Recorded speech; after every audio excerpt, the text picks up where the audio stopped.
성경 마가복음 16장 14절부터 18절까지 함께 읽습니다.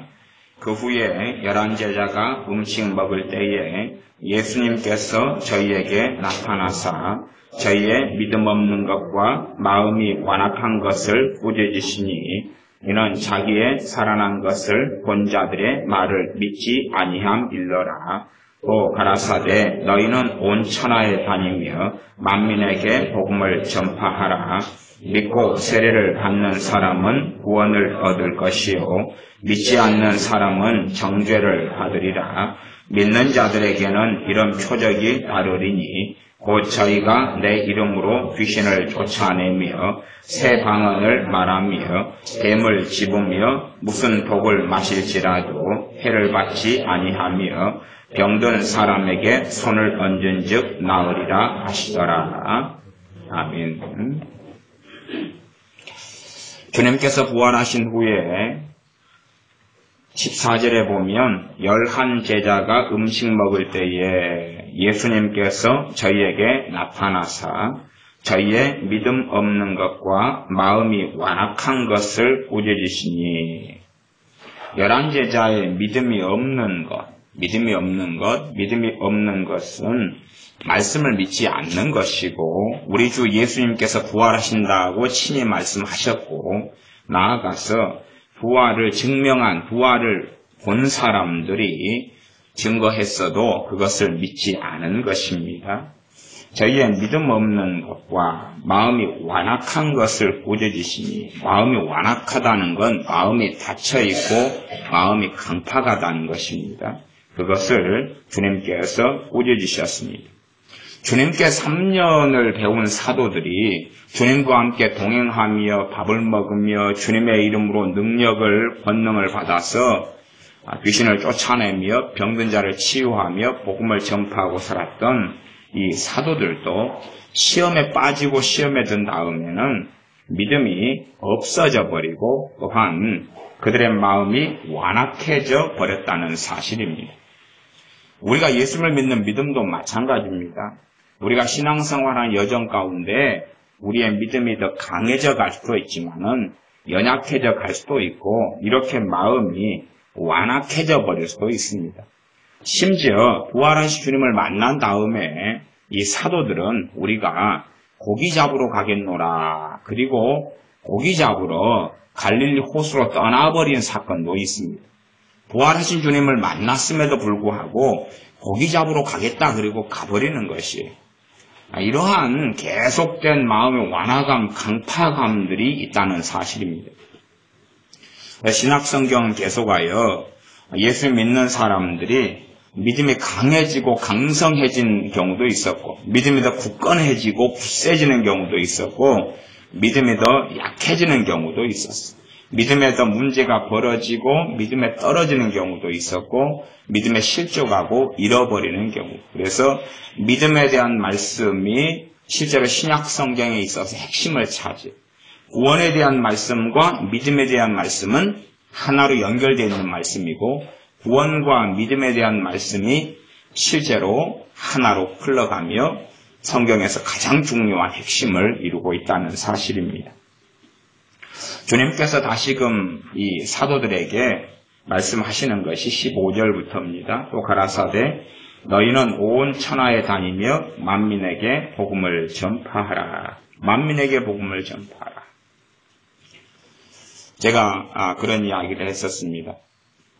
우리의 예배 가운데 내가 하나님의 은혜를 받느냐 주님을 만나느냐 그렇지 않느냐는 내 한 주간의 생활이 결정한다. 한 주간의 생활이 결정한다 그랬어요. 우리가 예배 시간 전에 모여서 기도하면서 주님 예배 가운데 주님을 만나기를 원합니다. 은혜 받기를 원합니다.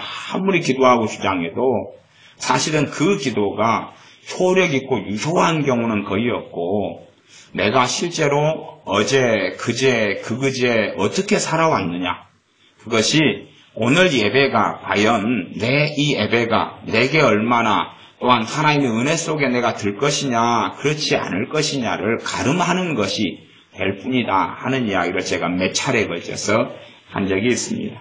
주님께서 말씀하시는 것은 만민에게 복음을 전파하는데 믿고 세례를 받는 사람은 구원을 얻을 것이요 믿지 않는 사람은 정죄를 받으리라. 복음을 듣고 믿는 사람은 그리고 세례받는 사람, 공적으로 주 예수를 믿는 것을 증거하고 사는 사람. 내가 입으로 복음을 전한다 이전에 세례라는 본질적인 것은 내가 예수를 마음에서 믿는 것을 입으로 신하고 고백하는 행위입니다. 실상은 과거의 종교개혁기나 초대교회 때는 어떤 고민점이 있었냐 그러면 세례를 과연 안 받고 죽어버린 사람은 그런 사람은 구원을 못 받는가 하는 의구심을 가졌더랬습니다. 그래서 어떤 사람들은 세례 안 받고 죽으면 구원 못 받는다 이렇게 생각했던 사람들도 있었습니다. 물론 시간과 세월이 흘러서 지금은 이 세례라는 것이 이 본질적인 세례를 이야기하는구나. 겉으로 나타나는 물로 세례를 받는 물세례의 이야기가 아니구나 하는 것을 알 수가 있습니다.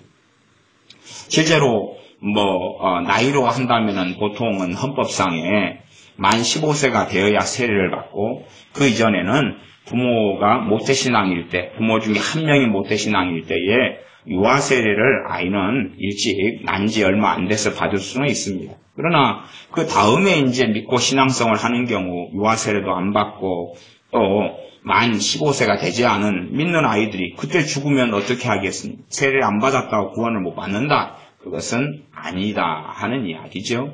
그래서 이 세례는 성경에서 굉장히 큰 주제이기도 하지만 실상은 세례는 매우 어려운 주제입니다. 꽤 까탈 수 없고 어려운 주제입니다. 그래서 이런 세례에 대해서는 언젠가 또 이 전체적인 성경을 가지고 이야기할 기회가 있을 거라 생각하지만 만만한 문제는 아니기 때문에 이 세례 가운데도 수백 년의 논쟁이 있었고 수백 년 동안의 복잡한 문제들이 있어 왔습니다. 우리가 여러분이 생각하시기에 이 성경 66권을 쉽게 생각하시면 안 돼요. 이게 단순하게 생각하시면 안 돼요. 하나님께서는 하나님의 지혜에 있어서 66권을 기록해 놓으시고 적어 놓으신 거예요.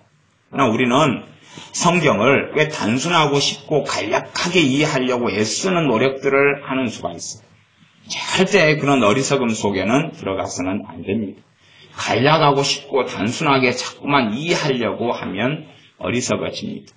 우리가 세상의 모든 것이 만사형통하리라 생각하거나 내가 마음먹은 대로 될 것이다 생각하는 사람들은 얼마나 어리석은 길을 걸어가는지를 압니다. 미래를 준비하는 사람들, 또 적군이 공격한다 그러면 망대를 쌓고 성을 쌓으면서 공격을 방어하고 준비하는 사람들, 그런 사람들이 지혜로운 것입니다. 그런 사람들이 지혜로워요. 우리가 평안의 시대를 살아갈 때에 우리의 믿음을 예비하고 우리의 믿음을 굳세게 만들고 하나님의 은혜 속에 거하는 삶을 예비하는 사람이 지혜로운 것입니다. 우리가 부모 품 안에 있는 자녀들이다 그러면 내가 부모 품 안에 있을 때에 말씀 속에 살고 은혜 속에 살고 주님을 알아가고 닮아가는 시간을 내가 19살 때까지다 그러면 그걸 가지는 거예요. 또 대학 생활을 보내면서도 내가 부모 밑에 있다 그러면 25살, 6살 때까지 부모 밑에 있으면서 내 믿음과 신앙을 연단해야 돼. 그렇게 된 다음에는 인생과 삶이 평안해져요. 그러나 준비하지 않고 연단하지 않으면 삶과 인생은 평안하지는 않은 거예요. 평안하지 않고 문제가 생겨요. 실제로 많은 사람들의 행복과 불행의 문제는 가장 근원적인 문제는 하나님과 관계에서 문제. 하나님 관계에서 평화롭지 않다.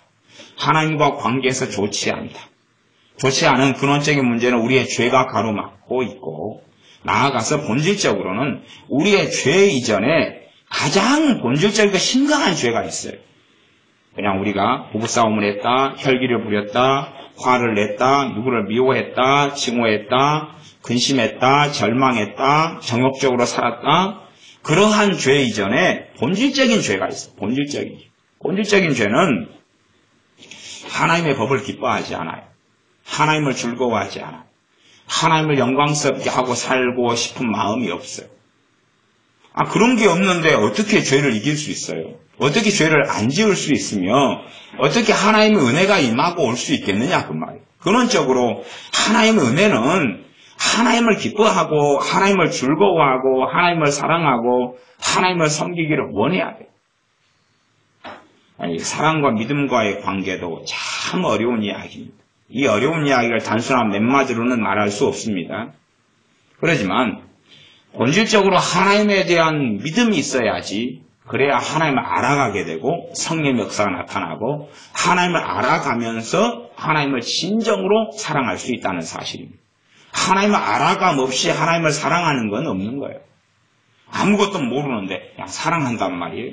말이 안 되는 것이. 하나님을 참으로 알면서 사랑하는 거예요. 하나님을 모르면서 예수님 사랑합니다. 하나님 사랑합니다. 이렇게 말하는 사람은 무슨 감성적, 감정적 어떤 환타지에 젖어 사는 사람들. 하나님을 아는 지식이 없이는 참으로 하나님을 사랑할 수 없어요.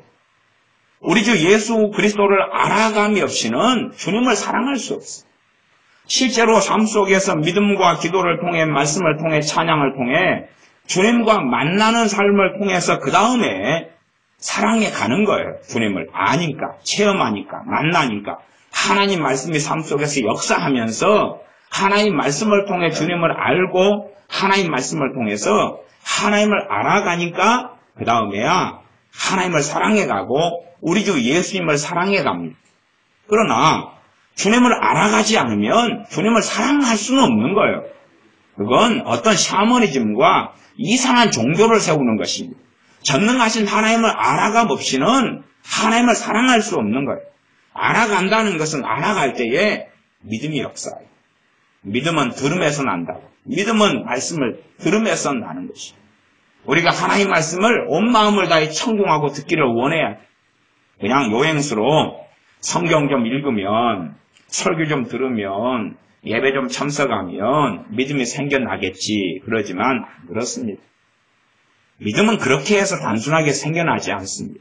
내가 정말로 간절히 하나님 말씀에 내 마음을 기울이고 주의를 주어야 합니다. 그래야지만이 말씀이 들어오고 말씀에 깨달아지고 나아가서는 우리가 노력과 수고를 경주해야 되지만 근원적으로 성령 하나님께서 말씀을 통해서 역사해 주시지 않고 깨우쳐 주시지 않으면 믿음은 불같이 타오르거나 역사하지 않습니다.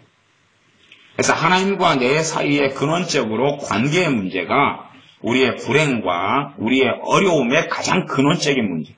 그리고 관계의 문제에서는 근원적인 죄들인데 그 무엇보다도 가장 심각한 죄들은 그냥 겉으로 보이는 죄라기보다는 우리가 하나님을 원하지 않은 거예요. 우리가 하나님을 원하지 않아요. 내가 주님을 원하지 않아요. 내가 주님을 별로 기뻐하지 않아요. 즐거워하지 않아요. 우리 주 예수님을 원하지 않아요. 우리 주 예수님을 내가 사랑하지 않는다 그 말이에요. 그것이 가장 근본적인 것이 내가 주님을 사랑하지 않고 원하지 않는 시간이 한참 흘러가면 당연히 우리는 경험합니다. 믿음이 온데간데 없다는 사실. 내가 주님을 원하지 않아요. 많은 예수님을 믿는다 하는 사람들이 뱃속으로 깊이 들어가면 감성적으로는 어떻게 주장하고 말할지 몰라도 또 마음이 막 뜨거워지면서 찬양을 어떻게 하는지 몰라도 마음 안에서는 주님을 사랑하거나 주님을 고대하거나 주님을 바라거나 주님을 원하거나 하지는 않는다는 사실입니다. 예를 들어 우리 아이들로 이야기하면 아이들은 학교에 다니면서 영어라는 공부를 한다면 오랜 생활을 영어를 합니다. 수업 시간 영어를 해요.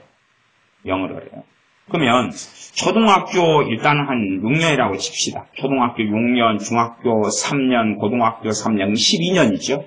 물론 영어는 실제로는 유치원 때부터 합니다. 그러면 그 오랜 12년의 영어를 해요. 그러나 영어를 못하는 아이는 명확하게 구분해낼 수 있습니다. 혹은 지금은 못해도 앞으로는 잘하게 될 아이들도 소수는 있습니다. 나는 못하는 아이는 알 수가 있어요. 어떻게 아냐 그러면 영어를 기뻐하지 않아요. 영어를 마음에서 원하지 않아요.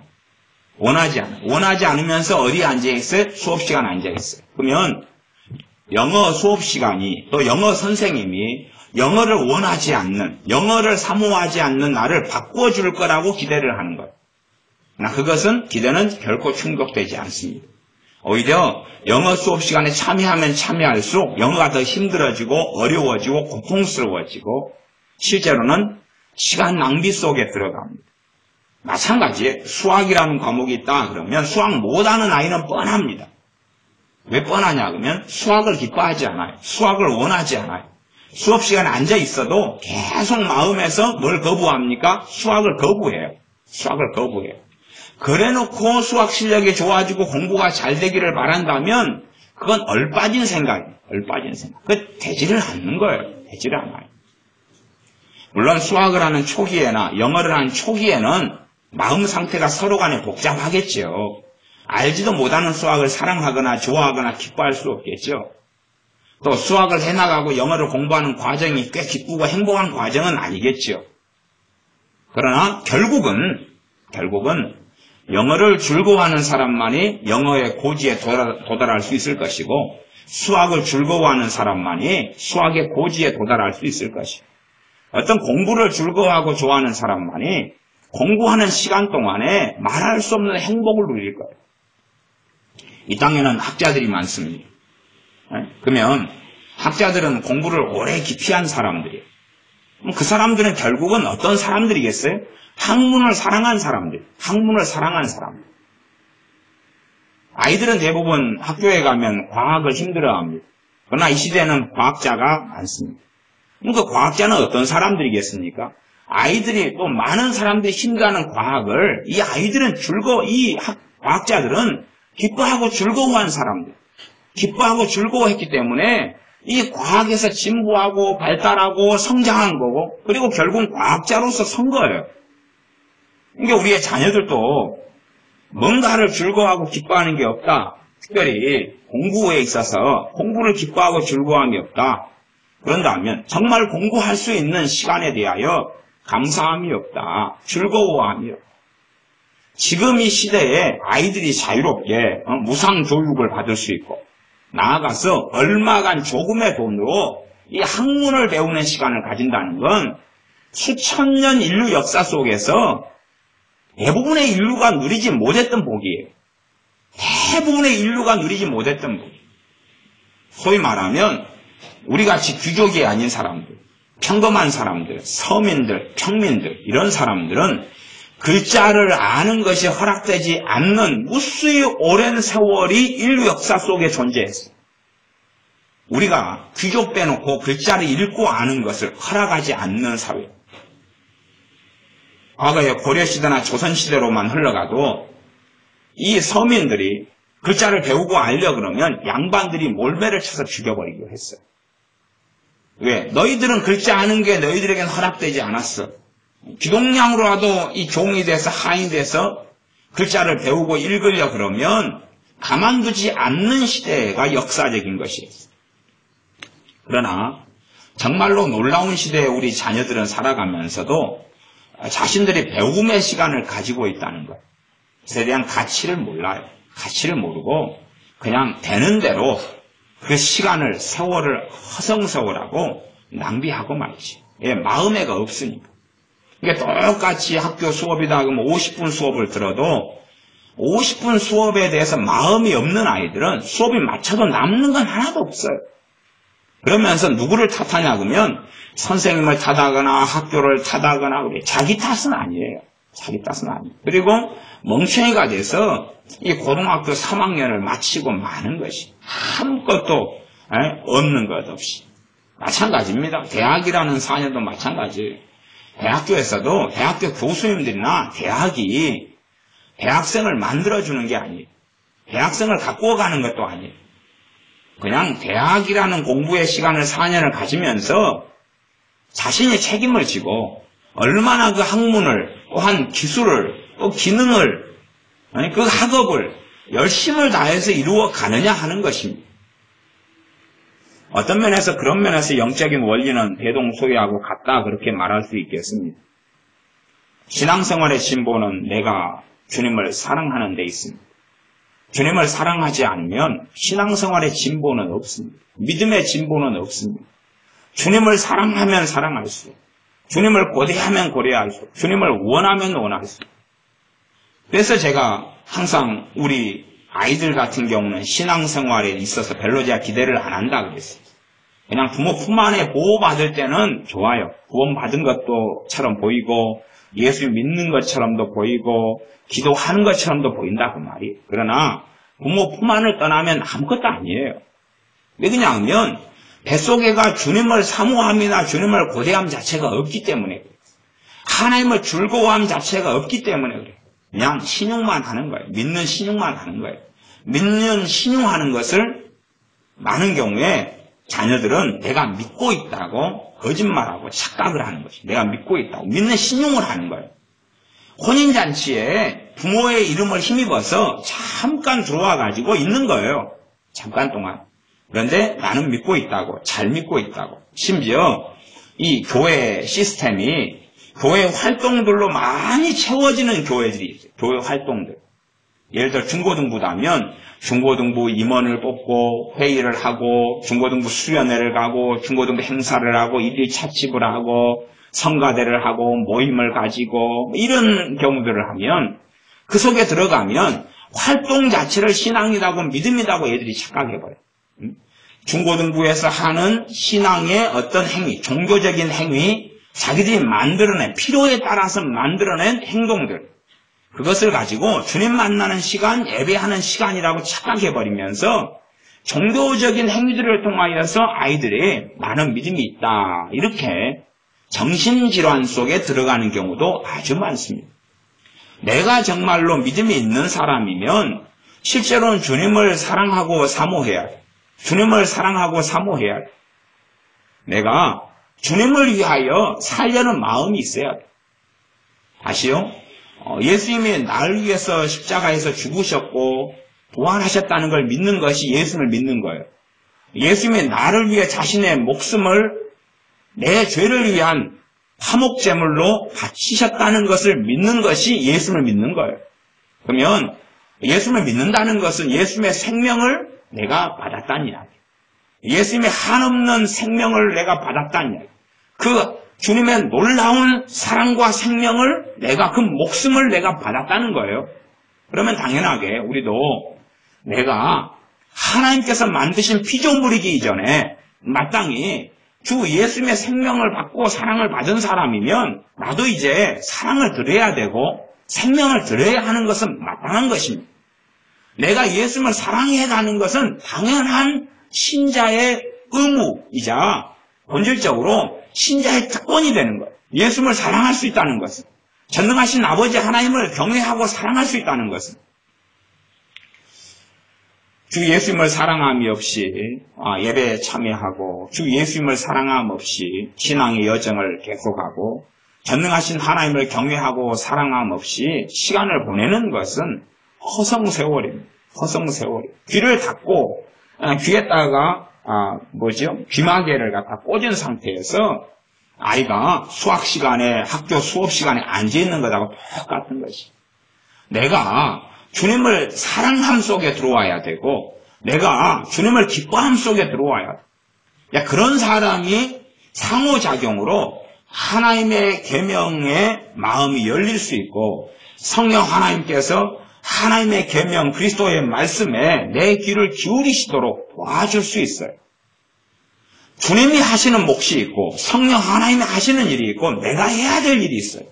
물론 내가 하는 것도 하나님의 은혜 안에 속한 것들이지만 그러나 자동적으로 되는 문제는 아니에요. 자동적으로 되는 거라면 그게 하나님의 공의고 뜻이라면 이 성경 66권에서 우리에게 명령하시고 권면하실 이유가 있겠어요? 없겠어요? 없겠죠. 자동적이고 운명론적인 어떤 이상한 예정론처럼 그냥 하나님이 알아서 하실 거야. 알아서 하실 거야. 그럼 뭐라고 성경에 명령하시겠어요? 명령하실 이유가 없는 거예요. 사도들에게 너희가 시험에 들지 않도록 깨어있어 기도하라. 깨어있어 기도하라. 사도들은 몸이 피곤해가지고 몸이 피곤하니까 깨어있어 기도하기는 힘든 거예요. 몸이 피곤한데. 깨어있어 기도할 수는 있으나 그것이 굉장히 어렵다는 거예요. 굉장히 어렵다는 것은 깨어있어 기도하는 걸 선택하기보다는 깨어있어 기도 안 하기를 선택하는 게 더 쉬웠다 그 말이에요. 나아가서 사도들이 깨어있어 기도해야 마땅할 때 깨어있어 기도하지 않은 것은 너무 힘들고 피곤했다니. 그러면 거기에는 실제로 영적인 요인이 당연히 작용했다는 걸 알 수가 있어요. 영적인 요인이라는 것은 사도들이 죄 가운데 살아갔다니. 그건 성경에 명백히 나와 있습니다. 제자 사도들이 걸어가면서 누가 높으냐 싸우기 시작했고, 누가 높으냐, 네가 높으냐 내가 높으냐. 심지어 수제자라고 하는 12명의 사도들 가운데 수제자가 3명이에요. 베드로, 야고보, 요한이에요. 야고보, 요한은 누구를 동원하냐 그러면 자기 엄마를 데려와요. 자기 엄마를 데려와가지고 자기 엄마를 통해서 주님께 요청을 해요. 그러면 엄마 데려오려면 엄마가 사도들이 걸어가는 길 옆에 있겠어요? 아니겠죠? 그 정도면 거기에 사로잡히는 시간들이 많이 있었다는 이야기예요. 주님의 좌편 우편, 말하자면 성공욕과 명예욕이죠. 누구보다 높은 자리에 서고자 하는 그 욕구가 강렬했고 그 시간 동안 오래 있었다는 거예요. 실상은 그런 것에 대하여 주님께서는 일일이 다루시거나 터치하지 아니하셨어요. 그런 것을 가지고 계속하게 말씀하신 게 아니에요. 평상시에 전하고 가르치시는 말씀들을 통하여 사도들은 정리되어 갔어야 되는 거예요. 그러니 공생의 마지막 때가 되니까 더 깊은 죄의 수렁 속에 사도들은 들고 말았어요. 그러니 이제 몸에 활력이 넘쳐나겠어요? 일을 하면 할수록 지치고 피곤하고 다운되겠지. 그래서 주님께서 겟세마네 동산에서 마지막 기도를 하시기 전에 너희들 시험에 들지 않게 깨어있어 기도하라 그랬어요. 그때에 열매가 나타나는 거예요. 제대로 주님 앞에 살아왔다면 사도들이 그랬다면 이 어려움의 때에 뭐 할 수 있었어요? 깨어있어 기도할 수 있었을 거예요. 그러나 그들은 그렇게 살지를 않았어요. 깨어있는 삶을 평상시에 살지 않았어요. 그러니 깨어있어 기도할 때에 깨어있어 기도할 수 없었다는 사실이에요. 깨어있어 기도할 수 있을 때 깨어있어 기도할 수 없었어요.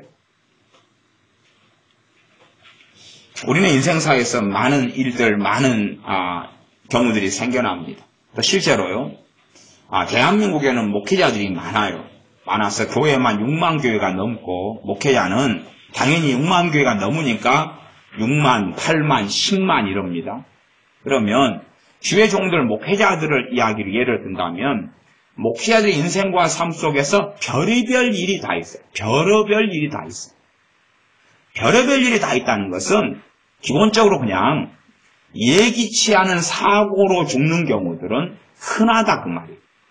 누가요? 주의 종 목사들에게, 그들의 가족에게 예기치 않고 사고로 죽는 일은 흔하다 그 말이에요. 그러면 봐보세요. 지금 시험에 드는 일에 있어서 주님께서 뭘 말씀해요? 깨어있어 시험에 들지 않게 기도하라라고 말씀하신다. 내 양은 내 음성을 듣는다고 주님 말씀하셨어요. 내 양은 내 음성을 들어요. 하나님은 사랑하셔서 그의 자녀들을 보호하시기를 원하시는 열망이 있고 그렇게 또한 행하셔요. 그러나 예기치 않은 일들이 주의 종에게 많이 생긴다는 이야기는 당연한 이야기로 예수를 믿는다 하는 사람들에게 예기치 않은 일이 많이 생긴다 하는 이야기를 제가 지금 하고 있는 거예요. 주의 종에게 헌신된 사람들이라고 하는 주의 종들에게 급작스럽고 예기치 않은 환난, 고난, 나아가 일반적으로 죽음, 그것이 예기치 않게 준비되지 않은 상태 속에서 벌어진다면 일반적인 성도님들에게는 얼마나 그런 일이 많이 벌어지겠느냐 하는 것이에요. 그럼 내가 깨어있는 삶을 살지 않는 사람들은 결국은 예기치 않은 일이 벌어질 때에 심지어 하나님이 가르쳐 주신다고 그래도 환난과 시험과 예기치 않은 비참함 속에 들어가고 만다는 사실. 왜요? 가르쳐 주셔도 그걸 벗어나려면 뭐가 필요하죠? 기도가 필요하죠. 왜 기도가 필요합니까? 사단의 공격 때문에 그런 것이죠. 기도가 필요한 이유는 기도를 통하여 하나님의 은혜와 긍휼이 임하고 사단의 공격이 물러가기 때문에 그래요. 그러나 예기치 않은 환난과 어려움이 닥치는 것은 마땅히 기도해야 될 때를 알지를 못해버려요. 깨어있어 기도해서 시험에 들지 않고 환난을 통과하고 이겨야 되고 시험을 피해야 되는 것을 알지를 못해버려요. 심지어 안다고 그래도 기도가 안 돼요. 안다고요. 사도들이 그런 경우에요. 주님의 깨어있어 기도하라 그랬는데 사도들이 기도하려고 막 어그저그저 했는데 너무 피곤해서 기도가 안 되는 거예요. 물론 정말로 주님의 말씀에 순종할 마음이 있다면 예외적으로 얼마는 기도했을 가능성은 있어요. 주님께서는 전혀 불가능한 것을 요구하지는 아니하셨으니까 분명히 가능했다 그 말이에요. 가능했어요. 가능했지만 하려면 아주 힘들다 그 말이죠. 하려면 아주 힘들다 그 말이에요. 예를 들어 우리가 오늘 저녁에 그냥 밤샘을 한다. 졸지도 않고 그다음에 또록또록하게 그냥 밤샘을 한다. 철야를 한다. 기도 말고 그냥 앉아서 그냥 쎄쎄쎄를 하든지 아니면은 뭐 곰발바닥 소발바닥 하면서 있든지 간에 밤샘을 한다. 그러면 그 불가능한 건 아니잖아요.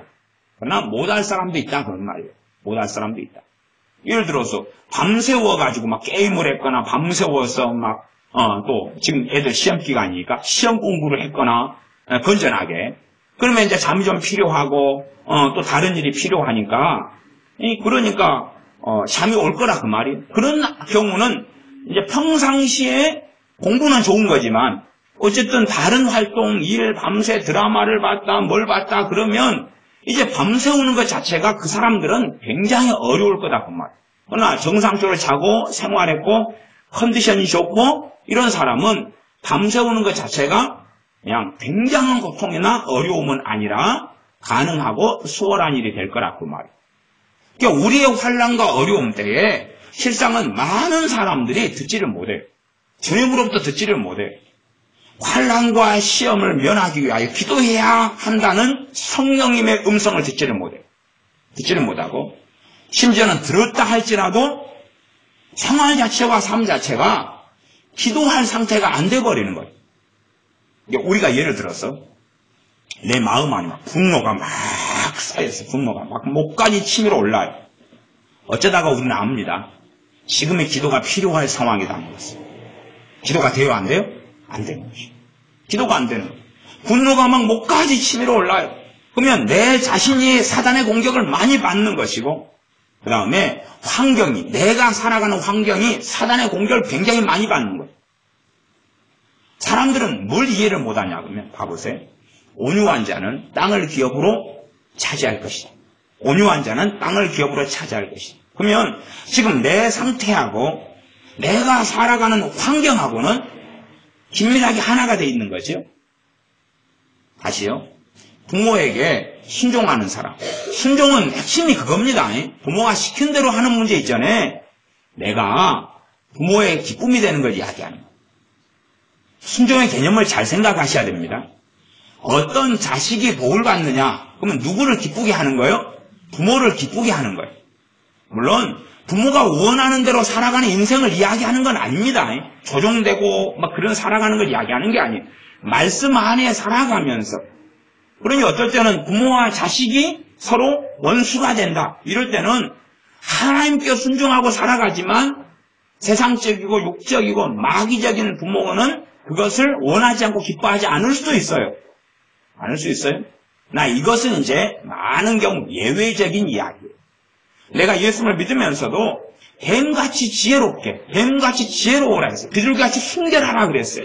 내가 정말로 지혜롭게 예수님을 바르게 믿는다면 정말로 마지막 환난의 시대가 닥쳐서 적그리스도가 등장하고 막 이런 상황들 아니면 심각한 내란, 폭동, 공산주의 막 이런 상황들이 아닌 한은 예외적인 경우 말고는 그렇게 부모가 정말 마귀적인 일을 추구하고 그 다음에 내게 그것을 요구하는 경우는 드물다 하는 것이에요. 실제로 대한민국의 부모들이야 자녀를 위해 살죠. 자녀를 위해 살아요. 그러니 자녀가 정말로 부모를 기쁘게 하면 그러면 오히려 자녀의 말을 부모가 더 잘 들어주고 수용해줘요. 그래서 효도하는 자식이 예수를 믿게 됐을 때는 효도를 받는 부모는 따라서 예수님을 믿어요. 쉽게 믿어요. 그러나 불효자식이 예수님을 믿어요? 그것은 부모가 예수님을 안 믿어요. 이제 불효자식은 시간을 오래 가지고 불효자식이 부모를 기쁘게 하는 자식이 돼야지만이 그때는 이제 믿을 수 있는 가능성의 문을 열어가요. 그래서 부모에게 순종하는 사람, 그런 사람은 땅에서 잘되고 장수하리라. 환경하고 내가 지금 살아가고 내가 어떤 사람인가 하고 내게 주신 하나님의 복과 환경하고는 하나로 연결되어 있어요.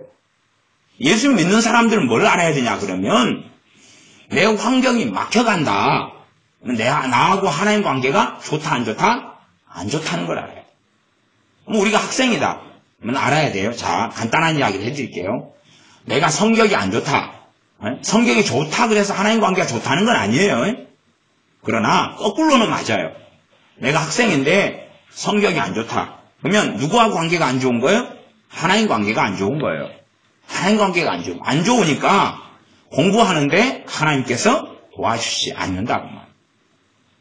공부하는데 나를 위해 목숨을 주신 주님께서 그 아들을 아끼지 않고 너희를 위해 내어주시니까 모든 것을 너에게 은사로 선물로 주지 아니하시겠느냐? 그러면 최소한 공부가 학생의 본분이면 내 공부를 하나님이 도와주셔야 되는데 성격이 안 좋다는 이야기는 도와주시지 않는다는 이야기예요. 그래서 학생은 그래서 공부로 말하는 거예요. 신자거나 불신자거나 마찬가지예요. 더군다나 예수를 믿는 사람은 더 그래요. 성격이 안 좋은 아이들은 정말로 하나님 관계가 안 좋구나고 알 수 있어요. 물론 저기 밑바닥인 아이가 성격이 상위권으로 올라가는 데 시간이 걸려요. 그렇다면 최소 하나님 관계가 좋은 아이는 성격이 계속 꾸준히 올라가고 있는데 당연한 상식으로 보통보다 굉장히 빨리 올라간다는 것이 열매로 드러나요. 지금은 그런 게 있는지 모르겠습니다만 옛날에 제가 학교 생활할 때는 진보상이라는 게 있어요. 진보상. 진보상이라는 것은 반 아이들이 예를 들어 60명이다. 그러면 그 가운데 정말로 특별하게 공부가 껑충껑충 뛰어오르는 애가 있어요. 말하자면 요즘에 평균이 참 시험 문제가 이상하니까 그냥 등수로 이야기할 수밖에 없다면 30등인데 20등이 돼버려요. 껑충 올라가는 거예요. 그 다음 시험을 봤는데 20등인데 13등이 돼버리는 거예요. 껑충 올라가는 거예요. 그 다음엔 13등인데 8등으로 올라가는 거예요. 8등인데 5등이 되는 거고 5등이 3등이 되고 이렇게 껑충껑충 올라가는 거예요. 그러니까 보통 아이들은 60명 가운데 그런 아이들이 한두 명밖에 없어요. 껑충껑충 올라가는 거예요. 한두 명도 없는 반도 있고요. 그러니까 그런 아이가 어쩌다가 반에 하나 둘이가 있어요. 그냥 어이구 시험 이번에 잘 봤는데요. 우리 은혜가 저한테 자주 그래요. 자주 그래요. 그래갖고 이번에 막 점수가 잘 나왔다고 막 이야기를 시험 때마다 해요. 이번에는 안 하네요. 근데 그렇게 해가지고 나중에 성적이 나오면 겨우 한 명이나 따라잡고 한 명. 등수 한 명은 그게 성격이 공부 열심히 안 해도 그냥 기분에 따라서 하나는 추월할 수도 있고 한두 개 떨어질 수도 있고 심지어 5개도 추월할 수 있는 거예요. 근데 그런 것은 별로 해당이 없는데 말만 막 자기 중심으로 내가 정말 공부를 잘했다고 뻥치고 과장하는 걸로 계속 이야기해요. 그러다가 성격이 결국은 안 좋아지면 반 아이들이 이번에 다 공부를 열심히 했다고. 그러니까 너무 시험이 또 어려웠다고 별 핑계를 다 대는 거예요. 어려우면 똑같이 어렵고 쉬우면 똑같이 쉬운 거예요. 그냥. 그래서 진보상이라는 게 있어요. 그런 것처럼 정말로 바르게 한다면 뭐가 나타나요? 성격의 진보가 나타나요. 진보가. 껑충껑충 올라가. 껑충껑충 올라가. 저 개인적으로는 저는 학교 다닐 때 공부를 중으로 하위권이나 중위권을 했다가 저는 진보상을 받은 일들이 많아요. 계속 껑충껑충. 왜냐하면 하나님께서 은혜를 주시니까 계속 진보하는 거예요. 그래서 진보상을 한 명 주면 제가 한 명 받은 사람들 계속 때마다 진보상을 받아서 계속 성적이 올라간 경우에 속해요. 정말로 하나님께서 은혜를 주시니까 공부에도 은혜를 주시는 거예요. 공부에도 은혜를 주시는 거예요. 그러니까 아이들은 그래서 알 수 있어요. 하나님의 은혜 속에 살아가면 어디에서 복을 받는다고요? 환경에서 복을 받아요. 환경에서. 공부도 최소한은 그렇습니다. 내가 똑같이 수업시간 앉아있어요. 나란 존재가 똑같은 존재가 수업시간 앉아있어도 마음이 평안한 아이들은 공부가 이렇게 쏙쏙 잘 들어와요. 공부가 쏙쏙 잘 들어오고 마음에가 막 외롭고 쓸쓸하고 지치고 피곤하고 낙심이 있고 막 여러 가지 생각이 빙빙빙 돌아가고 그러면 수업 시간에 선생님이 가르쳐준 내용이 머릿속에 들어와요? 안 들어와요? 안 들어오죠. 그것이 열매를 거두는 거예요. 그러니까 수업 시간에 앉아있어야 공부 못하는 아이는 온갖 잡생각을 하고 있어요. 잡생각. 온갖 잡생각을. 잡생각 속에 산다는 이야기는 제가 지난번 말씀을 전했는데 생각 속의 역사는 마귀 역사하고 싸워야 되는 이야기를 했어요. 잡생각 속에 산다는 이야기는 실제로는 잡생각 속에 살아가는 사람은 마귀하고 함께 실제적으로 동거하고 있는 거예요. 동거하고 있는 거예요. 예수님의 사람은 잡생각이 없어져야 돼요. 잡생각이 없어져야 돼요. 생각이 맑아지고 깨끗해져야 돼요. 그러니 정말로 내가 주님과 함께 믿음 안에서 살아가려면 생각에서 역사는 마귀하고 치열하게 싸워야 돼요. 치열하게 싸워야 돼요. 치열하게 싸워야 돼요. 그 다음에 쉽게 싸움이 안 되는 경우들이 있어요. 쉽게 싸움이 안 되는 경우는 죄를 가지고 나아가야 돼요. 죄를 가지고 주님께 나아가면서 싸워야 돼요. 왜냐하면 죄가 그대로 역사하고 힘을 얻는 경우는 내가 예수님의 이름을 물리쳐도 얘네들이 신청을 안 해요. 네가 죄 짓고 살아가는 그 죄를 가지고 내가 역사하는데 네가 뭘 한다고 나한테 나가라 그래. 니나 나가. 니나 나가. 그리고 거꾸로 우리 몸에서 쫓아내버릴 수도 있는 거예요. 니나 나가. 정신 멍해지고 나가라 그러니까 정신이 출장을 가버린 거야. 3일 동안. 아니면 1분 5분 동안. 그래서 어떤 경우는 귀신을 쫓아내려고 달려들었던 이 형제들이 오히려 귀신 들린 사람이 그 사람들의 옷을 다 빨가벗겨가지고 그냥 노팬티로 쫓아내버린 일도 있어요. 성경에가 그게 기록되어 있기도 해요. 마찬가지로 내 안에서 실제로 귀신하고 치열하게 싸우는데도 내가 예수님을 힘입지 않으면 싸움은 효과적이지 않아요. 효과적이지 않아요. 죄를 가지고 주님께 계속하여 믿음으로 나아가면서 마귀하고 함께 싸워요. 마귀하고 함께 싸워요. 실제로 마귀하고 싸우는 것은 굉장히 어렵지만 어떤 면에서는 굉장히 쉽기도 해요. 쉽기도 해요. 그러니까 죄를 깨닫게 하는 말씀들을 들으면서 그 죄를 주님께 넘겨드리면 되거든요. 제가 요즘에는 죄에 대한 설교들은 요즘에 좀 별로 많이 안 하고 있습니다만 어떨 때는 죄에 대한 설교들만 계속 죄에 대해 파헤치고 이야기하고 파헤치고 이야기하고 그런 설교들을 쭉 해워나가다 보면 두 부류의 사람이 생기더라고요. 그냥 극단적으로 두 부류의 사람으로 나눠서 이야기하면 한 부류의 사람은 설교를 들으면서 마귀가 충만해져요. 설교를 들으면서 마귀가 막 마귀를 불러들여요. 마귀야 이리 오너라 할렐루야 마귀 오세요. 그리고 마귀를 불러들이는 거예요. 그런 사람이 있고 설교를 들으면서 마귀가 떠나가요. 마귀가 떠나가요. 그 두 부류의 사람들 물론 가운데 있는 사람들도 왔다 갔다도 있겠지만 그냥 극단적으로 제가 편리적으로 이분론으로 이야기한다면 죄를 막 다루는 시간이 될 때에 마귀가 막 세지는 사람이 있어요. 점점점 세져. 그런 사람하고 마귀에서 떠나가는 사람들이 있어요. 점점 세지는 사람은 그런 사람, 자기가 그리스도인 사람, 자기가 메시아인 사람, 자기가 메시아. 이게 자기의 죄가 막 드러나니까 이제 자기가 스스로 메시아가 돼가지고 자기 죄 위해서 어디에서 죽어야 돼요? 십자가에 죽어야지 죄 문제 해결될 것 같으니까 죽으려고 준비하는 거예요. 준비하는데 마귀는 쇠져요. 마귀는 쇠져요. 십자가에 죽을 수 있어요? 없잖아요.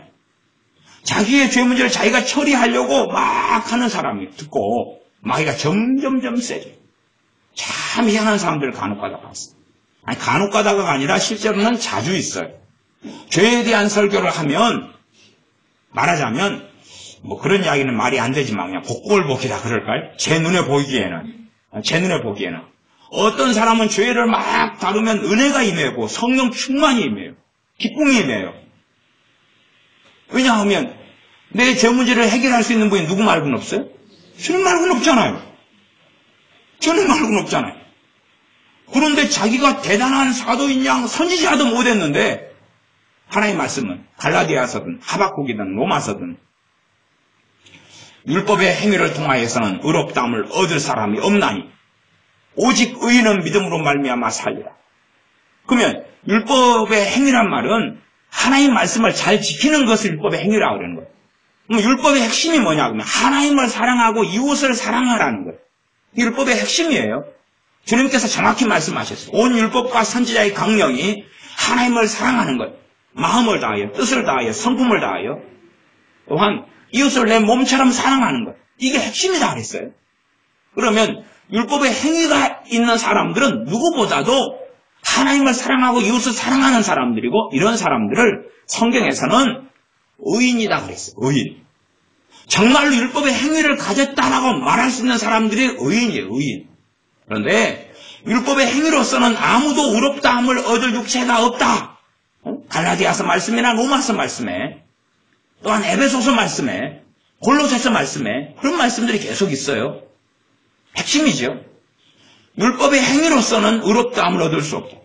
그러면 율법의 행위로 의롭다함을 얻으려면 최고의 사람들은 의인들인데, 오직 의인도 오직 그렇게 해도 돼요. 오직 의인은 의인도 오직 믿음으로 살리라. 산다는 것은 영생을 얻고 구원을 받는다 그 말. 생명을 얻는다는 것이 이 땅에서 숨쉬고 사는 거야. 다 살죠. 그런 이야기가 아니라 영원한 생명, eternal life, 하나님 앞에서 영원한 생명을 얻는 걸 이야기하는 거예요. 의인이 믿음으로 구원을 받는다 그 말이에요. 의인이 자기의 율법의 행위 의로움으로 의롭게 되거나 깨끗하게 되거나 구원받는 게 아니란 이야기예요. 정말로 정결한 의인이 그렇다면 죄인은 하나님 말씀을 좀 지킨다고 되겠어요? 의인도 안 되는 것이 말하자면 성적순으로 어디에 합격에 들어가는데 저 학교가 그냥 과기대나 서울대였어요. 그래가지고 평균 90점이 됐는데도 떨어져 봤어요. 성적순이라고 가정했을 때 그냥 90점도 떨어졌는데 50점짜리가 되겠어요? 30점짜리가 되고 빵점짜리가 되겠어요? 그러니까 의인이 90점짜리라 그러면 그 사람도 자기의 그 90점으로는 천국에 못 들어갔다 그 말이에요. 우리는 30점이고 빵점이고 10점이고 0점이고 거꾸로 또 마이너스 빼기 50점 100점이에요. 그런데 어떻게 천국에 들어가냐 그 말이에요. 의인은 믿음으로 말미암아 살리라 그런 것이. 이 믿음이, 이 복음이 제대로 안 들어온 사람들은 설교를 하면 이상하게 되는 거예요. 이상하게 돼요. 그래서 죄에 대한 설교를 한참 하다가 어떤 사람은 은혜 가운데 들어가고 어떤 사람은 마귀가 더 충만해져요. 그래서 제가 설교를 하다 보면 제가 딜레마를 느껴요. 더 해야 돼, 말아야 돼. 이거 하면 할수록 마귀를 불러들이는 사람이 있고 성령의 역사하는 사람이 있고 이거 해야 돼, 말아야 돼. 오메, 환장하겠네. 그래서 저도 환장을 먹고 또 마귀 불러들이는 사람은 환장을 먹고 은혜 받은 사람은 아이고 나 같은 사람한테 그냥 하나님 은혜를 주다니 환장하게 좋네. 그 사람도 환장을 먹어요. 환장 종류가 사실은 맛은 틀릴 거예요. 하나는 똥 마시고 하나는 초콜릿 마시고 하나는 딸기 마시고 그러겠죠. 환장도 요즘에 종류별로 환장이 나왔어요. 죄에 대한 설교를 계속 해가면 사람들이 오히려 소수는 은혜 속에 들고 죄에 대한 설교를 하니까 다 죄가 드러날 거 아니에요. 다 드러날 거 아니에요. 다수는 마귀 역사 속에 들어가 버려요. 다수는 비참해지고 다수는 고통스러워져요. 참 이상한 것을 많이 봐요. 그런데 믿는 사람들이 이제 죄에 대해 설교를 하면 마귀 역사 세지면 죄에 대해서 성경을 읽으면 마귀 역사가 세진다는 이야기예요. 그렇지 않아요? 똑같은 이야기 아니에요? 성경을 죄에 대해서 읽으면 마귀 역사 세지는 거예요. 아니면 피상적으로 덮어버리면 안 세지겠죠. 덮어버리면 안 세지겠죠. 괜찮다고, 없다고, 상관없다고, 다 용서받았다고, 죄 안 다루어도 된다고. 성령님께서 임하신 건 진리의 길을 인도하시려고 임하셨어요. 모든 진리 가운데. 우리가 죄가 안 다루어져도 된다는 이야기는 내가 모든 진리 가운데 산다 그런 말이에요. 뭐 성령이 마실 이유가 있어요? 없어요? 없잖아요. 아니 성령님이 모든 진리 가운데 우리 인도하시려고 오셨다는 이야기예요. 내가 지금 진리대로 안 사는 부분들은 진리가 아닌 비진리, 다시 말하면 하나님과 역행하는 삶과 길을 살고 있다는 이야기거든요. 그러면 죄의 문제가 다루어져야지만이 모든 진리 가운데 터닝하고 하나님 앞에 살아갈 수 있는 건데 죄의 문제를 덮으려고 그러고 죄의 문제를 드러내면 마귀역사가 심해지는 거예요. 무당 널뛰기 하는 것처럼 어제 무당은 또 널뛰기도 안 합니다. 널뛰는 게 얼마나 힘든지 아세요? 괜히 잘못 널뛰다가 자빠지는 거예요. 지난번에 애들하고 그 곡성에 가서 널뛰기를 좀 시켰더니 누가 과당하고 자빠지더라고. 널뛰기를 못하니까 과당하고 자빠지는 거예요. 그래서 아이고 널뛰기도 위험하네. 높이 뛰는 것도 아니에요. 그냥 20cm 뛰는데도 그냥 공중에서 허우적거리는 거 20cm 떠가지고 얼마나 높아요. 이만큼 떠가지고 허우적까지 팍 자빠지는 거예요. 그러니 이 죄에 대해서 말씀을 통해 드러나면 사람들의 몇 명만 누구였어요? 예수님이 자기 주님이고 정말로 죄에 대해서 주님이 아니면 해결하지 못하는 사람들 죄를 가지고 주님께 나아가요. 그러니까 설교를 들으면서 회개가 이루어져 버려요. 설교가 들으면서 끝나고 회개할 시간이 더 필요한 것도 있겠지만 그런적으로 그냥 말씀을 들으면서 죄의 문제가 해결돼 가요. 왜? 죄를 가지고 주님께 나아가니까. 주님과 함께 죄에 대한 설교를 들으니까. 그러나 많은 사람들은 자기가 죄의 문제를 해결하려고 해요. 자기가 죄의 문제를 해결하려고. 자기가 죄의 문제를 해결하려면 일단은 죄를 끊는 것 이전에 뭐가 먼저 필요한지 압니까? 죄에 지었던 거에 대한 뭘 내놔야 돼요. 죄를 지었던 거에 대한 그거 판결을 먼저 받고 그 징계와 심판을 먼저 받아야 되는 거예요. 그런 다음에 죄를 끊는 것은 앞으로 짓는 걸 끊는 거예요? 과거에 했던 것을 끊는 거예요? 앞으로 짓는 걸 끊는 거잖아요. 이해되십니까? 과거에 했던 것을 끊는 게 아니잖아요. 앞으로 지을 걸 끊는 거예요. 앞으로 지을 걸. 과거에 했던 것은 그대로 있는 거예요. 이게 그대로 있는 거예요. 그대로 있는 그것을 먼저 해결을 해야 되는 거예요. 앞으로 짓는 걸 끊는 것은 이제 과거에 했던 것을 어떻게 처리하느냐가 앞으로 짓는 그 생활, 그 삶 속에 죄의 문제가 처리됐기 때문에 마귀가 역사할 수 있는 권한이 없어지는 거예요. 그리고 마귀의 공격을 적게 당하는 거예요. 죄의 문제를 제대로 해결해 가지 않으면 마귀는 별로 떠나가지 않아요. 참 이 마귀 역사, 귀신 역사 이야기에도 요즘 정신 나간 사람들이 원체 많아요. 믿는 사람도 정신 나간 사람이 많고요. 당연히 뭐 애들도 정신 나간 애들이 많고 세월이 이상한 세월이에요. 그러니까 말하자면 실제로 자 그렇게 물어봅시다. 여러분들 가운데 귀신을 그래도 보고 산 사람 흔들어 보세요. 귀신을 보고 경험하고 체험한 사람, 귀신, 더러운 귀신. 흔들어 보세요. 아니 진짜로 흔들어 보세요. 아니 그러면 손 내려 보시고 그렇게 해봅시다. 귀신이란 것이 도대체 있느냐 없느냐 자체를 도무지 다 모르겠다 한번 손 들어 보세요. 귀신, 더러운 귀신이 도무지 있는지 없는지 모르겠다. 손 들어 보세요. 귀신 도무지 모르겠다. 진짜로 없는 거예요? 속을 알 수가 없으네. 정말 많은 사람들은요, 심지어 안 믿는 사람들 가운데 저는 그렇게 생각해요. 그냥 제 개인적인 생각은 단순하게 시켜서 반반이라고 합시다. 반은 귀신의 역사를 알아요. 안 믿는 사람들. 그래서 귀신을 달래려고 그래요. 달래야 되니까. 이 귀신을 조상 귀신이라고 생각하기도 해요. 그러면 조상 귀신이면 자기 자식을 괴롭히겠어요? 안 괴롭히겠어요? 안 괴롭혀요. 진짜로 내 아버지께서 초등학교 돌아가셨는데 이렇게 돌아다니고 계시다면 아버지 해준 것도 많이 없고 배에서 배 타시다 돌아가셨는데 나 이번에 한 장 긁고 가겠습니다. 몇 번째 장에서 그 있는지나 좀 봐주고 이야기 좀 해주세요. 그잖아요. 이거 긁으면 1000만원 나오고 이거 나오는 거 있죠? 그리고 또 나머지 긁는 것이 좋죠.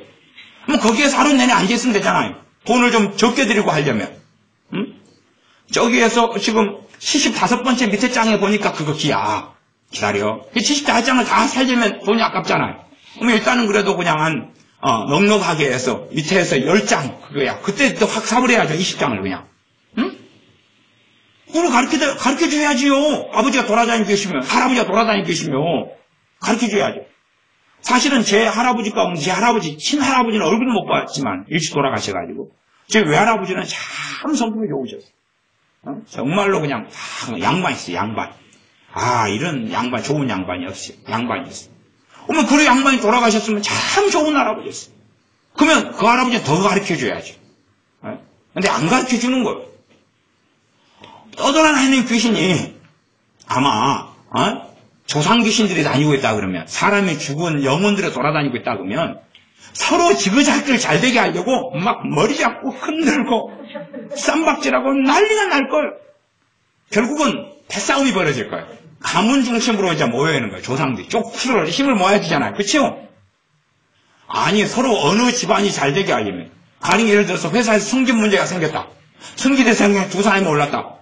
두 사람 조상 귀신들이 다 모여가지고 그냥 서로 승진시키려고 막 개판 싸우고 전쟁을 벌이고, 영적으로 칼이 있다면 칼을 들고 이제, 사람이 똑같은 거 아니에요? 죽어도 똑같은 사람이지 뭐 난리가 날 거 아니에요.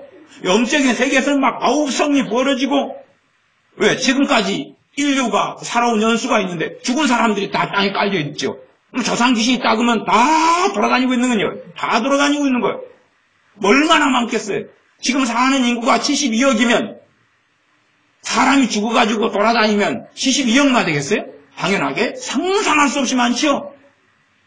그러면 한 걸음 걸으면 귀신이 있고 한 걸음 걸으면 귀신이 있어요. 이 땅에 돌아다니고 있으면 꽉 차야 돼요. 산에도 꽉 차가지고 있어요. 꽉 차.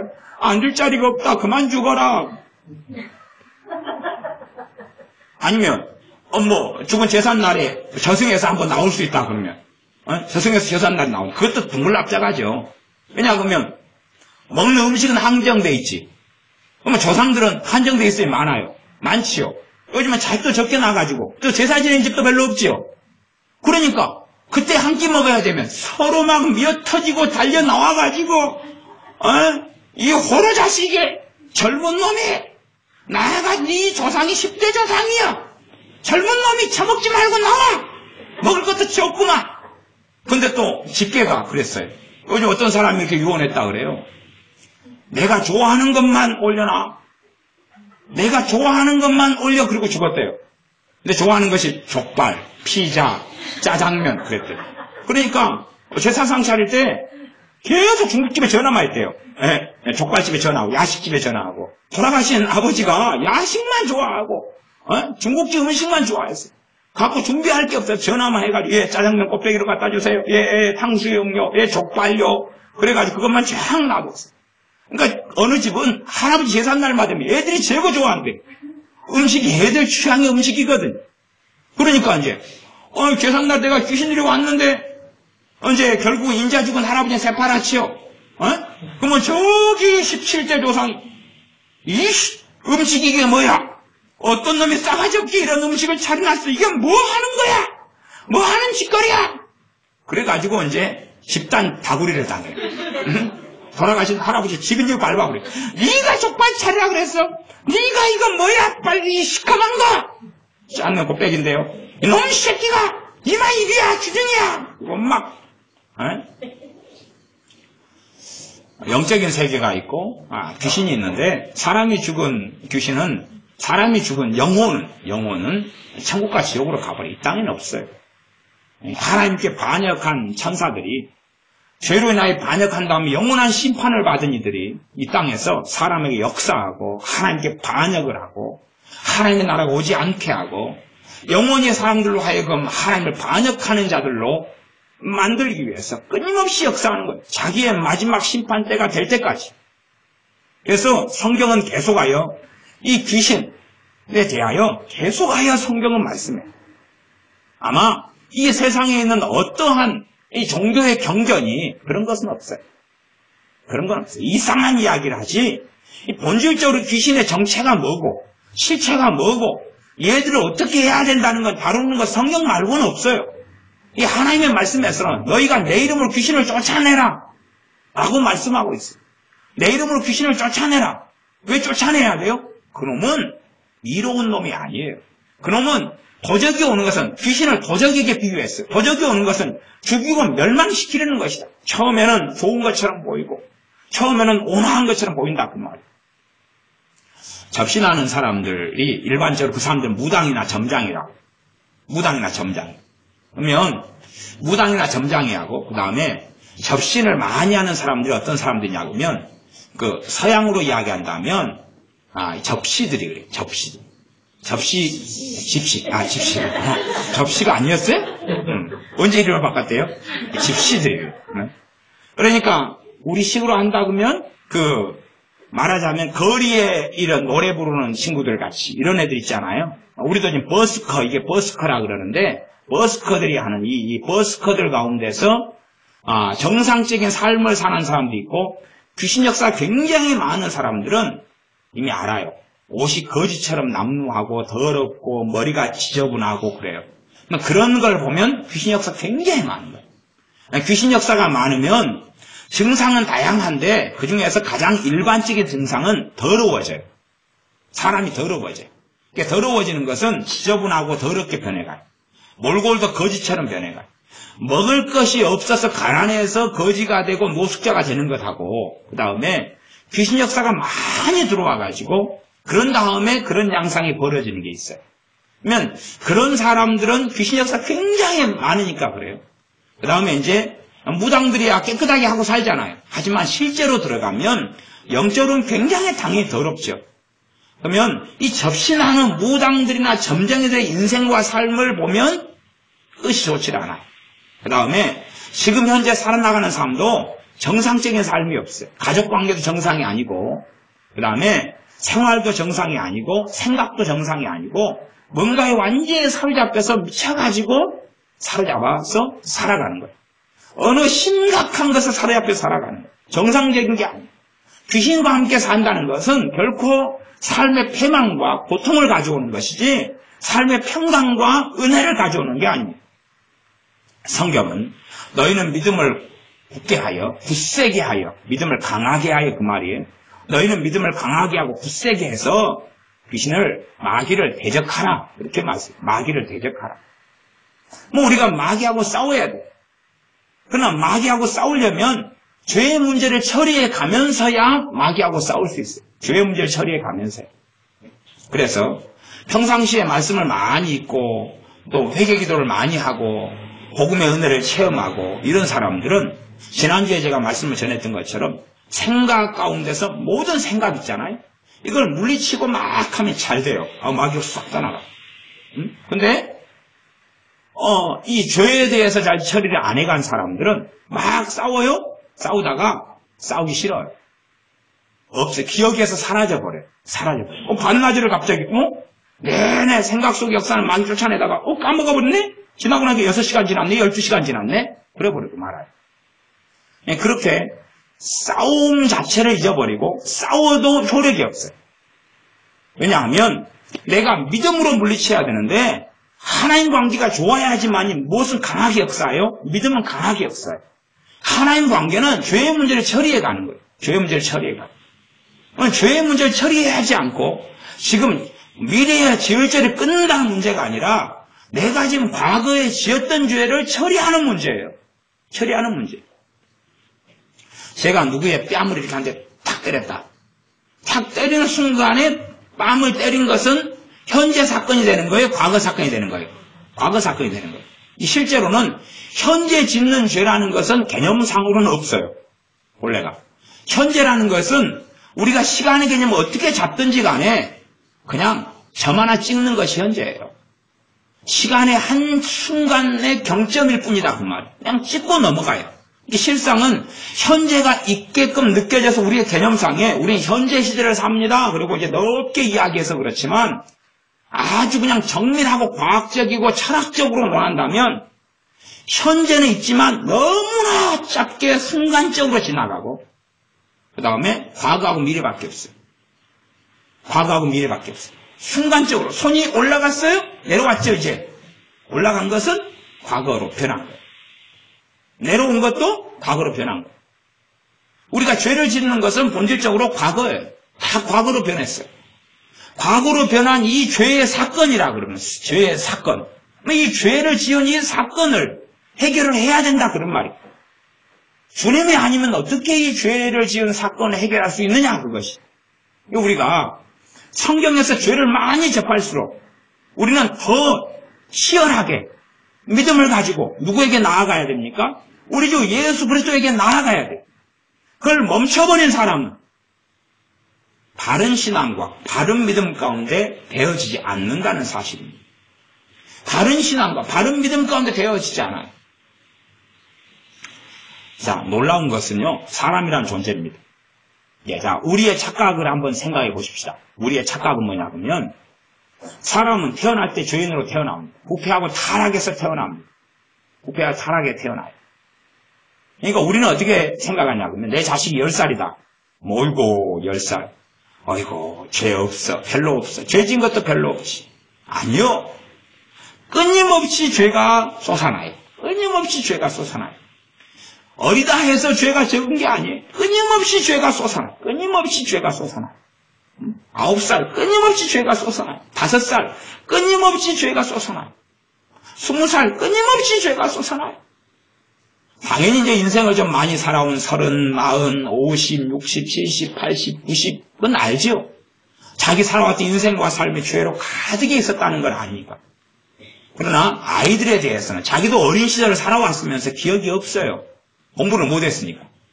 공부를 못한 사람은 어릴 때 기억을 못하지요. 그러나 어릴 때 마음과 생각이 평안 가운데 살지 않았다는 것은 기억한다면 평안 가운데 살 때에 죄가 별로 없는 상태가 돼요. 평안 가운데 살 때. 그러니까 평안하지 않았다면 뭔가가 막 복잡했어요. 항상 생각이 복잡하고 이게 실제로는 귀신에게 잡혀가지고 산 거예요. 생각이 복잡해요. 머리가 복잡해요. 터질 것 같아요. 마음이 복잡해요. 정서적으로 복잡하고 불안해요. 귀신의 노예 생활, 아니요. 귀신 노예가 아니라 귀신의 군사로 살아온 거예요. 마귀의 군사로 산 거예요. 마귀의 종과 하수인으로 산 거예요. 네? 말하자면 조폭이 있다 그러면 높은 조폭은 양복 입고 딱 책상에 앉아서 행동대원들을 보내죠. 행동대원, 행동대장들로 사는 거죠. 그러니까 어리다 해서 죄가 적은 게 아니라 이제는 죄를 발산하고 죄를 만들어내는 존재로 태어나고 그 다음에 계속하여 죄의 가지를 번쩍하는 거예요. 번쩍하는 거예요. 계속 번쩍하는 것이지 아이고 애가 어리니까 지은 죄가 별로 없어. 오산입니다. 어리다 해서 죄가 적은 게 아니에요. 젊다 해서 죄가 적은 게 아니에요. 그런 게 없어요. 그런 게 없어요. 그다음에 어떤 아이는 이 죄의 욕구에 순응해서 더 심각한 죄 가운데 달려가. 더 심각한 죄 가운데. 그래서 머나먼 길로 가서 다시 돌아오려면 그 여정이 너무나 어렵고 불가능해요. 어떤 사람은 악인이 되잖아요. 그러면 평범하게 살아가는 죄인들 같은 경우는 10명 가운데 한 2명이 구원받는다 그러면 악인이 되면 악인이야 뭐 우리 가족 속에서도 있을 수 있고 타인이나 이웃이나 뭐 다 어디에나 있을 수 있어요. 악인이 되면 10,000명이 될 때 하나 두 개나 돌아오고 그래요. 그건 어쩔 수 없는 거예요. 돌아오는 게 불가능한 건 아니에요. 불가능한 건 아니지만 어쩌다고요? 어렵다는 거예요. 어려워. 왜냐하면 더 멀리 갔기 때문에. 더 먼 길과 여정으로 달렸기 때문에 어려운 거예요. 어려운 거예요. 그러나 우리는 예수님의 사람들로 빛과 소금이 돼야 돼요. 예수님의 사람들 우리가 빛과 소금이 돼야 돼요. 그래서 마태복음의 산상수훈 같은 데는 주님께서 야 자기를 사랑하는 사람은 세리도 사랑한다. 자기를 사랑하는 사람은 세리도 사랑해. 그건 세리도 하는 거야. 너희는 하나님의 온전하심처럼 온전해라. 하나님은 선인과 악인에게 해를 비추시며 빛을 비추시며 비를 내리신다. 너희도 그렇게 살아야 한다라고 말씀하는 것이. 그러니까 우리가 정말로 예수님을 믿는 사람들로 안 믿는 사람보다 하나님 앞에 더 옳고 의로운 걸 보여야 되는 것이. 너희의 의가 바리새인과 서기관의 의보다 낫지 아니하면 하나님 나라에 들어가지 못한다. 우리의 의로움을 하나님이 보여야 돼요. 우리의 의로움으로 구원받는 게 아니라 우리의 믿음으로만 구원받아요. 그러나 우리의 이 행함이 믿음을 굳건하게 하고 온전하게 하는 것이. 근데 그런 게 없어요. 내가 안 믿는 사람보다 더 바르고 옳고 깨끗한 걸 보이지 않으면 안 믿는 사람들은 더 구원받을 기회가 없는 거예요. 나아가서요, 악인들이 있다면 악인들에게는 정말로 우리가 빛이 되고 소금이 되는 삶을 보여줘야 되는 거예요. 누구 앞에서요? 하나님 앞에서. 그럴 때 하나님께서 영광을 받으시는 거예요. 그리고 악인들이나 정말 방탕한 사람들은 예수를 믿고 변화되고 회개할 기회를 얻게 되는 거예요. 그러나 우리가 예수를 믿는 사람이 하나님 말씀 앞에 살아가는 길과 삶을 안 산다면 세상 사람들이 주님을 믿고 돌아올 기회를 우리가 박탈하게 되는 거예요. 우리가 빛과 소금의 삶을 안 보여줌으로써 더 기회 자체가 없는 거예요. 하나님께서 우리에게 영광을 받으신다면 이 땅의 삶 속에 하나님께서 우리에게 복과 은혜를 주신다는 건 당연한 것입니다. 예수를 믿는다고 하는 우리 자녀들이 잘 되지 못하는 것이 일반적이에요. 왜 잘 되지 못하냐? 우리 자녀들이 학교 생활을 보면 안 믿는 아이들보다 더 못돼 처먹은 놈들도 있고 그 다음에 똑같은 놈들. 그러면 하나님께서 영광을 받지 않죠. 당연히 하나님의 영광, 하나님의 이름에 모욕을 끼치죠. 하나님께서 복을 주실 것 같아요. 성경은 명백하게 말씀합니다. 자, 내가 너희들에게 권능을 행했어. 그런데 너희는 회개하지 않았어. 그러면 소돔과 고모라가 심판날에 더 나을 거야. 소돔과 고모라 성에서 주님께서 복음을 전했다면 그들은 회개했을 거야. 시돈 땅은, 이방 땅은 회개했을 거야. 너희는 그렇지 않아. 너희는 복음을 듣고 말씀을 듣고 예배에 참여하고도 너희는 그 모양 그 꼴로 그대로 있어. 너희가 더 못돼 먹었어. 그러니까 예수님 믿는 아이하고 안 믿는 아이가 행동이 똑같다면 하나님께서는 안 믿는 아이를 의롭다고 하신다니요. 안 믿는 아이를. 예수 믿는 아이와 안 믿는 아이가 똑같이 산다. 그러면 믿는 아이를 하나님께서는 악하다고 정죄하실 거다 그 말이에요. 그러니 예수 믿는 사람은 달라야 돼요. 당연한 것이 달라야 돼요. 믿는 사람은 달라야 돼요. 그런데 다른 삶을 내 힘과 능력으로 살 수 있냐 그 말이 그게 없는 거예요. 내가 그분 안에 거하고 하나님을 사랑하고 하나님을 즐거워하고 내가 주님을 의지하고 살면 그러면 달라져 가요. 최소한은 번뇌나 근심이나 염려나 생각의 혼잡함과 복잡함이 이 사라져가요. 그럼 평안하지요? 평안하가죠. 그것이 최고의 일단은 달라짐의 근원적인 거에 속해요. 왜? 똑같이 살아가는데 심지어 얘네 집은 더 복잡한데 얘는 더 평안하다 그 말이에요. 염려나 근심 가운데. 그러니까 아이들도 그렇지만 어른도 그렇지만 아이들도 마찬가지입니다. 대동소이해요. 아이들이 직장생활 않고 돈 안 벌고 사니까 아이들의 염려도 근심도 없게 사는 줄 알죠. 여러분의 자녀들은요 항상 근심에 쌓여 있어요. 항상 염려에 쌓여 있어요. 항상 불안에 쌓여 있어요. 그러니까 부모들은 참 이상해요. 물론 그걸 해결해 줄 수 있는 것도 쉽지도 않고 별로 가능하지도 않습니다. 나는 자녀들이 지 손으로 밥 안 하지, 빨리 안 하지, 용돈 주지, 학교 보내주지, 공부하지. 뭐가 걱정스러워? 뭐가 염려돼? 그런데 염려로 가득하고 근심으로 가득하고 절망으로 가득하고 고민으로 가득하고 불안으로 가득하고 낙심으로 가득해요. 실제로 마귀하고 긴밀하게 하나 돼서 살아가니까 이걸 깨뜨려야 돼. 이걸 깨뜨리고 무너뜨려야 됩니다. 주님만으로 가는 게 그때 죄를 가지고 계속 주님께 나아가는 거죠. 말씀을 통해 죄를 깨달아가고 비상적으로 말고 제대로 깊이 있게 깨달아가면서 주님께 죄를 가지고 나아가서 지난주에 말씀을 전했던 것처럼 우리 주 예수님의 이름으로 너희가 믿는 자들은 이런 표적이 따르리니 너희가 내 이름으로 귀신을 쫓아내며 예수님의 이름 귀신을 쫓아낼 하나님의 자녀가 되는 권세를 얻었다 그 말이에요. 물론 우리가 믿음도 없는 사람 쫓아낸다 해서 나가지도 않겠지만 정말 예수님께서 나를 십자가에 죽으셨음을 믿는 사람, 주님께서 나를 위해서 살아나셨음을 믿는 사람들이 그런 사람은 예수님의 이름으로 귀신을 쫓아내야 되고 죄의 문제를 함께 주님께 가지고 나아가 처리해야 돼. 그때에 점점 자유함에 이르러 가고 그때에 내가 이제는 더 분별할 수 있어. 뭘 분별하냐 그러면 마귀 역사를 분별해요. 어느 것이 더러운 귀신으로부터 온 거다 분별하게 돼요. 계속 마귀 역사와 예수의 이름을 통해 치열하게 싸워야 돼. 치열하게 싸워. 이건 누구든지 다 해야 돼. 그래서 청년의 신앙을 가진 사람에 대해서 요한 1서에 뭐라고 이야기하냐면 이 아이들의 신앙과 청년의 신앙과 아비의 신앙. 그러면 아비의 신앙은 악한 자를, 흉악한 자를 이기었습니다. 안 싸우고 어떻게 이겨요?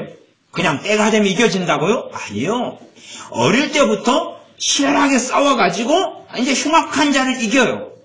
그러면 그 청년의 신앙은 하나님 말씀이 너희 속에 거했다. 하나님 말씀이 내 속에 거한다는 얘기 뭐가 강해요? 믿음이 강하지요? 말씀이 들어오니까 말씀을 통해 주가 깨달아지고 성령님이 역사하시고 그러다 믿음이 성장하고 자라고 마귀하고 싸울 능력이 있고 그러면서 마귀 역사를 무너뜨리는 것이. 그러니까 청년의 신앙이 되는 것이다. 그 말이에요. 마귀하고 씨름과 싸움 없이 청년의 신앙은 없어요. 마귀 역사를 알지도 못하고 예수 믿는 사람이 마귀가 어딨어? 귀신이 어딨어? 그런 사람은 목사든지 목사 할아버지든지 간에 아무것도 아닌 사람들이에요. 마귀 역사를 모르는데 이 신앙이 성장하고 자랄 수는 없는 거예요. 물론 마귀 역사를 안다 해서 믿음이 좋은 것도 아니지만 그러나 정말로 믿음 가운데 자라나가려면 영적인 씨름과 마귀하고 싸움은 필연이라는 사실이에요. 필연. 그래서 우리의 생각과 감정과 마음속에 끊임없이 마귀는 공격할 때 어리석은 사람들은 이게 다 나구나. 이게 다 나야. 이게 내 생각이야. 내 감정이야. 그렇게 마음 먹으면 싸울 수도 없고 나아가서 마귀 역사 깊이 있게 파고 들어왔으면 분별 자체가 되지를 않아요. 분별 자체가 되지를 않아요. 그냥 그렇게 사는 거예요. 그렇게 살아가는. 이게 예배하고 삶은 별개가 되는 거예요. 예배 때는 잠깐 동안 물론 생각이 많고 머리가 복잡한 사람들은 설교 시간에 예배 시간에 찬양 시간에 또 이게 막 돌아가겠죠. 이게 돌아가요. 마귀가 막 계속 역사하는 거예요. 예배 시간에도 마귀를 숭배하고 있는 거죠. 마귀를 섬기고 있는 거예요. 마귀가 주는 걸 계속 받아들이고 살아가니까. 그러나 예배 시간은 좀 지킨다고 쳐도 예배 끝나고 생활할 때는 계속 마귀가 주는 걸 먹고 살아가요. 먹고 살아가요. 이게 많이 먹은 사람들은 더 많이 먹을 수가 있어요. 우리가 아시죠? 야식을 좋아하는 분들은 다 아실 수 있어요. 내가 먹는 거 양을 늘리면 양이 더 많아지죠? 더 많아지죠? 마귀 역사를 내가 좀 받아들이면 그 다음에 더 많이 받아들이게 돼요. 더 많이 받아들이면 더 많이 받아들일 수 있어요. 그러면 야식이 많이 늘어갔으면 줄이는 게 쉬워요? 어려워요? 불가능하지는 않지요. 그러나 어렵지요. 불가능하지는 않아요. 그러나 어려워요. 마귀 역사를 깊이 있게 많이 받아들이는 사람은 그만큼 처절한 싸움을 해야 돼요. 공평한 것입니다. 너희가 무엇으로 심든지 그대로 거두리라 그랬어요. 마귀 역사를 심하게 받아들이는 사람은 더 오랜 싸움, 더 치열한 싸움, 더 끈질긴 싸움을 우리 주 예수님을 힘입어서 해야 되는 것이에요. 그러나 그래서 노인네들, 나이 든 사람 예수 믿는 거 정말 어려운 거예요. 왜요? 마귀 역사의 온갖 문을 다 열어버렸기 때문에 이걸 처리해가고 닫아간다고 처리해가고 쫓아낸다는 것은 어려워요. 더군다나 나이 든 분들은 하나님 말씀에 관심이 없어요. 뭐랍니까? 체념. 나이 늙어서 내가 뭘 알겠어. 난 뭐 몰라요. 그냥 몰라요. 체념. 몰라요. 아니, 관심 없어요. 사는 것도 바빠요. 뭔 말인지 모르겠어. 뭔 말인지 몰라요. 그냥 예배당에는 앉아 있어 줄게요. 뭔 말인지 몰라요. 관심 없어요. 나 글도 못 읽어요. 뭔 말인지 모르겠네요. 그냥 그렇게 체념하고 사는 거예요. 체념하고.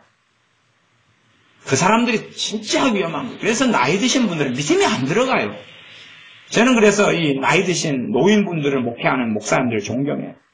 왜냐하면 계속하여 죽으실 분이고 더군다나 예배당에 다니고 믿는다고 다니다가 돌아가시는데 지옥 가신 분들이 많아요. 진짜 믿음을 안 가지고 돌아가신 분이 대반이에요. 종교적으로 그냥 다니다가 돌아가셔요. 섬 같은데, 시골 같은데, 농촌 같은데. 예, 그렇게 열매도 없는 말씀을 계속 전해야 돼요. 졸고 계속 앉아있고, 정신이 없고, 뭔 말인지 모르고, 예수님이 누구라고요? 누구인데? 예? 헛소리하고, 베드로, 들어봤어. 예? 많이 들어봤는데, 근데 누구지? 베드로 안 와서 구원받는 건 아니지만 계속 와여서 관심도 없고 마음도 없고 근심만 있어요.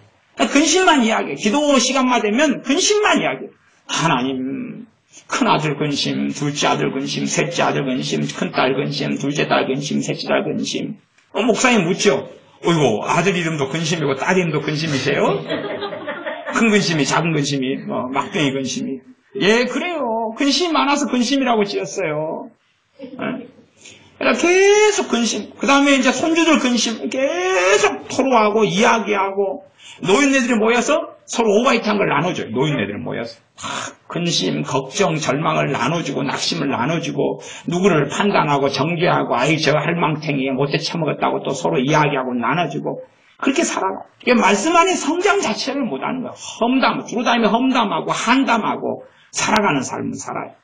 그런 목회를 하는 분들을 사실은 저는 존경합니다.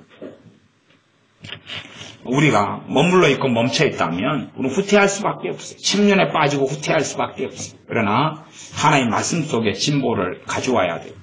마귀하고는 치열하게 싸워야 돼요. 생각 속에 싸우고 감정 가지고 싸우고 싸우다가 싸움이 안 되는 것은 이 부분의 죄의 문제가 복잡하고 심각하구나. 그래서 우리가 이 생각이 깨끗하고 마음이 깨끗하고 그다음 단순하고 시원하고 하나님의 은혜가 임하고 평강 속에 살아가고 그리고 내 환경 속에 하나님의 복과 은혜를 주시는 게 보여야 되는 거예요. 하나님이 형통케 하시는 게 보여야 되는 거예요. 내가 어떤 사람이냐고 하나님께서 내 환경과 삶을 어떻게 이끌어 가시느냐고 연결되어 있는 거예요. 연결되어 있어요. 그러지 따로 떨어진 게 아니에요. 따로 떨어진 게 아니에요. 하나님을 경외하지 않는 사람들은 앞이 계속 막혀갈 뿐이에요. 아니요. 하나님의 은혜를 안 주셔요. 앞은 누가 막죠? 마귀가요. 마귀가 가로막고 비참하게 만들어요. 그걸 하나님께 또 책임을 떠넘기는 이 악당들이 있어요. 하나님 왜 내 길을 막으시냐고 왜 안 열어놓냐 그래요. 앞길이 열리고 복을 주시는 것은 내가 어떻게 사느냐예요. 하나님께서 나를 인정하셔야 되는 거예요. 사람한테도 인정 못 받는데 하나님께 어떻게 인정받아요? 그건 안 되는 것입니다. 그래서 성경에도 칭찬 듣는 사람을 일꾼으로 세우는 거예요. 주의 종으로도 세우고 집사님으로도 세우고 일꾼으로 세우는 거예요. 사람한테 칭찬을 못 받는데 어떻게 하나님께 칭찬을 받아요? 하나님의 기준은 더 높아요. 더 높아.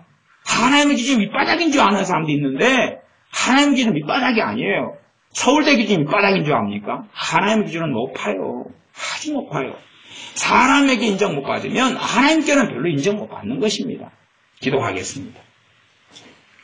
아버지 하나님, 우리가 하나님의 말씀 안에서 믿음이 성장하고 자라가는 길을 걷게 하시고 우리가 영적인 세계에 무지한 사람들이 아니라 우리의 생각과 감정 가운데 역사하는 마귀 역사를 하나님의 말씀을 통하여 믿음을 통하여 또한 세계를 통하여 물리치고 싸우는 사람들이 되게 하여 주시옵소서. 우리가 어리석게 그냥 미련하게 살다가 인생을 주님 없이 마치는 사람들이 아니라 주님을 위한 믿음의 선한 싸움을 싸우는 사람들이 되게 하여 주시옵소서. 믿음의 진보를 가져오고 믿음의 성장을 가져오며 하나님을 사랑하며 하나님을 즐거워하며 우리 주 예수 그리스도를 사랑하며 즐거워하는 믿음의 사람들이 되게 하여 주시옵소서. 예수님의 이름으로 기도하옵나이다. 아멘. 기도하겠습니다.